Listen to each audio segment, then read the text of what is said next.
Whether you're new to the role or you're an experienced Scrum Master, joining a new team, a new Scrum team can be a difficult task. What should you focus on in the first 2 weeks when joining this new team? This is exactly what we'll talk about in this video. I'm going to give you a checklist to ensure that you are on the right track when joining this new Scrum team as a Scrum Master. Let's start with the typical things a Scrum Master usually does when joining a new team. And it all depends on who the Scrum Master talks to first. The priority is what to focus on. If a Scrum Master talks to leadership, management, they get their priorities from these people. The Scrum Master will focus on delivery because, management, leadership, they want faster delivery. They want the team to meet deadlines. They want the team to be more predictable. So the Scrum Master will focus on that. If the Scrum Master talks to the product owner, the Scrum Master might focus on the backlog, the product backlog, how to write user stories, making user stories more effective, epics more effective, acceptance criteria, coaching the product owner on how to optimize the backlog, ensure that the priorities are right, that the team is working on the right things. The product owner might even want the Scrum Master to work with the developers to ensure that they meet their commitments more often. And when the Scrum Master talks to developers, it's usually related to team capacity and impediments. Help us resolve, identify impediments, and help us work on fewer things. The product owner, stakeholders are sending too many things or telling the developers to work on too many things. We need to stop starting and start finishing. But with all these things, product owner, stakeholders, directors, management, the team, what should the Scrum Master focus on in the first 2 weeks? Well, it really depends on the context. I can't give you a clear answer, but still, I can give you a sequence of steps that are proven to work. In the first 2 weeks, if you do this, there's a high chance that the team will appreciate your work, improve, and deliver more frequently valuable products to customers. First, you need to understand that there's no rush.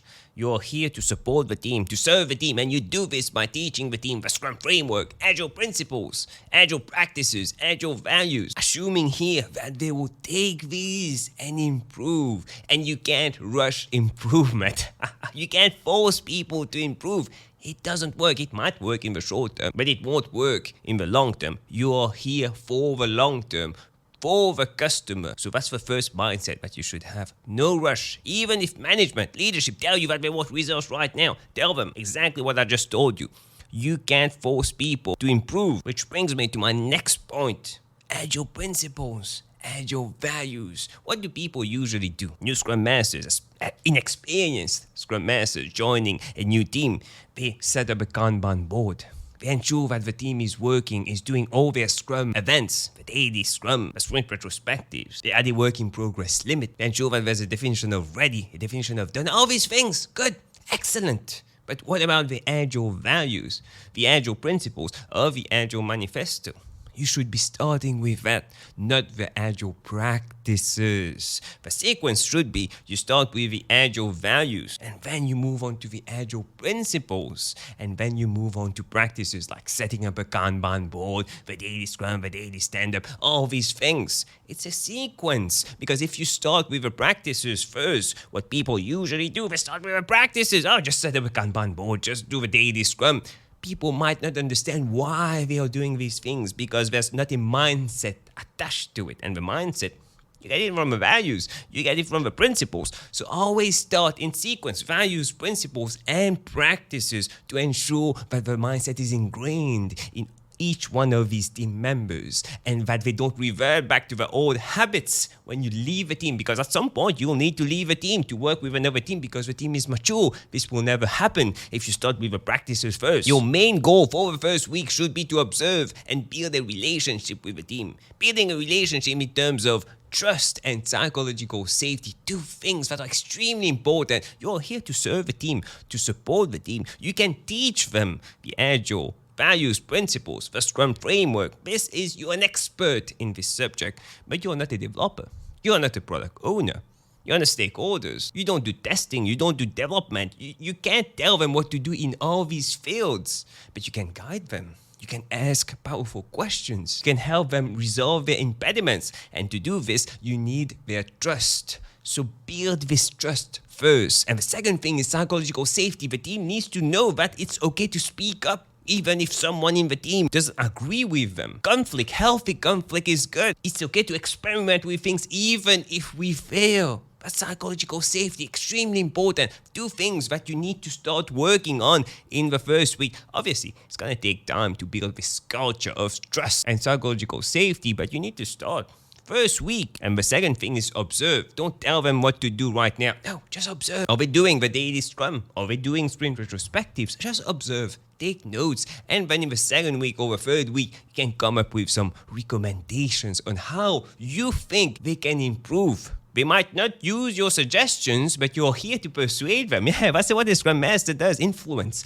Persuade them to use the Scrum framework, to use the Agile principles. But don't force them. You don't have any authority on the team, so you need to be good. You need to be able to persuade with what's in it for them. Convince them that they will be better off if they use these things. And it goes back to trust, psychological safety. You need these 2 things in order to influence the team, support the team, serve the team as a Scrum Master. And the best way to build these 2 things, trust and psychological safety, one-to-one conversations with each one of the team members in the team. Frequent one-to-one conversations. The first few one-to-one conversations, don't talk about work. No, don't talk about work.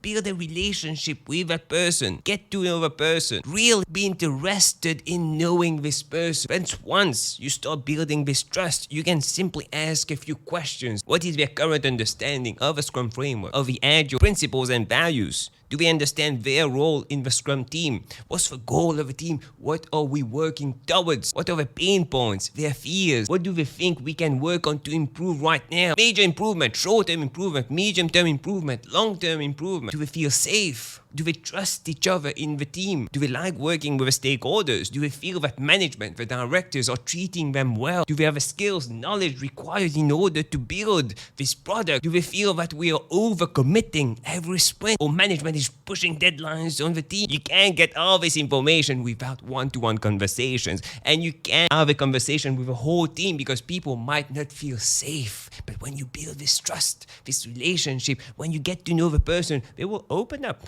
After some time, they will open up and tell you honestly, okay, I have all these issues. I need your help on these things. And then you can also organize group sessions. Go out, lunch, dinner with the team. Go grab some drinks. Go play some games, a sport, anything. Build this teamwork. Get to know each other and like each other. Because a team that likes each other are more driven, are more motivated to work. I like to keep these one-to-one conversations really casual, but it might be because of my style, my personality. If you want to go formal one-to-one conversations, that's totally fine. But ensure, no matter what, casual, formal, one-to-one conversations, ensure that they understand what the goal of these sessions. If they need to prepare in advance, how will the session play out so that they don't stress and that they come prepared if needed. Second thing is observe. Observe the team. Don't tell them what to do in the first week. No, just observe and show that they are doing the daily scrum, the sprint retrospectives. Take notes, all the things that you notice, especially team dynamics, because you get tons of information. During the one-to-one calls, you can confirm that while observing the team. Who is the leader? Who is the leader between the developers?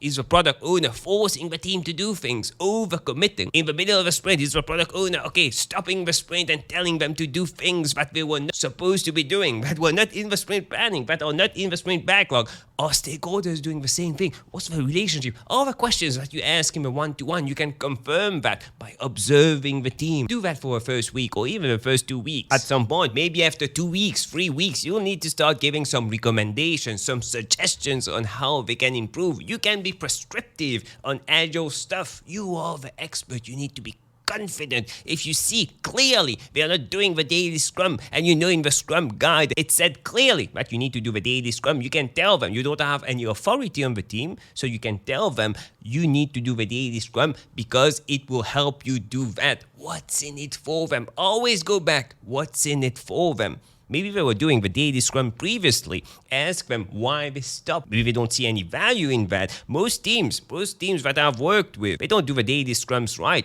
A daily scrum that is dominated by the product owner. There's no daily planning. Or dominated by another developer. No, it shouldn't be the case. If you want more details on how to do it good, effective, efficient daily scrum, watch this video. But that's only an example. Agile stuff, you can be prescriptive. Obviously, let them try stuff, experiment, fail. That's okay, depending on the maturity of a team. But for new teams, immature teams, you can tell them what to do. That's totally fine. But for other stuff, coding, how the feature should look like, no. And you can ask powerful questions, but let them decide. They are the experts. You can guide them, support them in finding these right decisions as a team. The next thing you need to build is a working agreement. How do we want to collaborate with each other, to work together, to treat each other? If you want more details on how to build this working agreement, watch this video right here. If there's already an agreement, that's totally fine. And sure though, but it's still relevant, but it doesn't need to be updated. And that's a working agreement for the team. You can also build a working agreement for your interactions with the team. What are they expecting from you? Do they even understand your role in the team? Build one agreement when you're doing these one-to-one conversations with each one of these team members. And the last thing I want to talk about, the purpose, the goal. What are we working towards? Very underrated. Most people are focused on the actions. Yeah, actions are good. Actions help us achieve our goals, our dreams.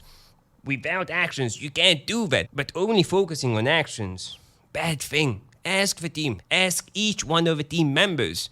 Do we know our purpose? What drives us? What motivates us? What are our goals for the next month, the next 3 months, 6 months, 1 year? I guarantee you 99% of people, they don't know. They're just focused on the actions. And that's a bad thing. That's a bad thing. We need the big picture also. And if there's no clear purpose or goal, build it together. Don't tell them what to do, obviously, but help them build this purpose, build this goal together. OKRs, objectives, KPIs. I don't really care. They need to know where they are going as a team, which brings me to my next point. If you want more tips, insights on Agile, Scrum, personal growth, click on the video that stands out the most on the screen right now. And I'll see you in a few seconds.